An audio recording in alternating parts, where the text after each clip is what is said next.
Hey everybody, Scary Spikes here, welcoming you to more coverage of Cyberpunk 2077. And in today's video, we'll be looking at 10 things that I wish I knew before starting to play the game, and we'll have some tips for the beginners as well as the advanced players out there, so make sure to stick around to get the most out of this video. Let's get started. Whether this is your first or your third playthrough of the game, I would really recommend that you pay attention to the body as well as the technical ability stats.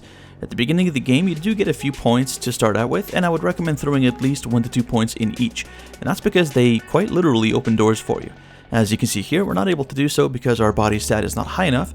Of course, we can circumvent that by shooting the person in the face and dragging their burning body outside of the vehicle, but that's only going to get us a wanted level, and even though it only takes 10 seconds of driving in a straight line to get rid of it, I would really recommend getting these stats, as later in the game they really become very helpful. There are areas in the game where you'll actually need to have both of these stats in order to get through to rooms that have lucrative rewards, or just finding a quicker way out of the building you're in. You'll find that some areas, like lower level areas, have lower stat checks, and high level areas will have higher stat checks, so just make sure to keep that in line with your leveling. You'll find that car doors aren't the only doors that'll be opening for you when you work on these two stats during your leveling experience. Sometimes, whether you're just questing or doing a story mission, or maybe just exploring, you'll find yourself a point or two shy of getting through that door that you really want to get through. Now, of course, there are some ways around that. The first is a literal way around it by finding a shortcut or finding another way in, but you'll find that with areas with more lucrative rewards, it's not quite that easy. And for that reason, I would recommend having at least 1 or 2 points hanging around and saved for just such an occasion. If you're only a point away, it could be the difference between progressing right now or being forced to come back at a higher level. First and foremost, Cyberpunk 2077 is an RPG. What does that mean? Loot. A lot of loot. Whether you're picking up weapons, armor, cybernetic implants, food and drink, or crafting ingredients, you'll be carrying quite a bit. You can see that at the top right hand corner of your screen. At an early level, you won't have quite that much capacity to carry items, and when you're trying to make eddies, that can really hinder your experience early on. So I would recommend at the very beginning of the game to go over to your character sheet, head over to the body stat, and make sure that you get the Pack Mule perk. That's going to give you an extra 60 units of carrying capacity, which can be absolutely huge, especially when all you're doing at the beginning of the game is literally picking up everything that you can see. Even if crafting isn't going to be a central component of your playthrough, it's still important to understand how crafting components work and how they can help you, and that includes making eddies. When you're in your crafting screen, you can see that the components are over on the left hand side here, and the rest of your items are over on the right hand side. You can hold the letter Z to dismantle any items from guns to armor, clothing, and even food and drink items to get crafting components. The great thing about this is, even if you don't use those crafting components, they can be sold for more eddies than you would get by simply selling the items before dismantling them. Another tangible way to use your crafting materials is to make ammunition for yourself. No longer are you relegated to scouring those dark alleys and the street corners trying to find ammo for that amazing handgun you just picked up. Simply head over to your crafting screen, look over on the left hand side and scroll all the way down, and you'll see that you can craft yourself pistol, rifle, shotgun, and sniper rifle ammunition. The best part about this is it's really easy to do. Just go ahead and hold the craft button, and you're only using the most basic of crafting materials, which you can get from dismantling white and green items.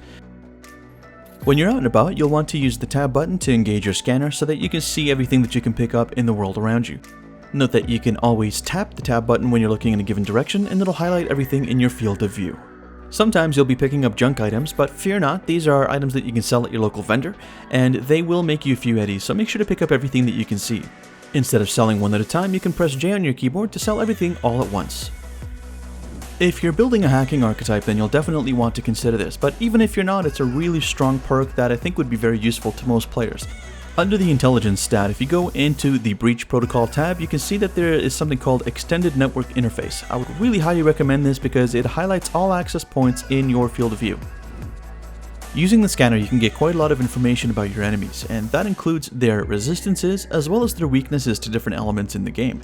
Also, you can see the different quick hacks that you have available on the left hand side, as well as the amount of RAM that your cyberdeck has and how much will be used by a given quick hack at the very top. On the right hand side, when you press Z or Z, you'll see how much damage a particular quick hack will do, how long it'll last for, and what the cooldown will be. This is really valuable information when you want to take advantage of the vulnerabilities that your enemies have to different damage types.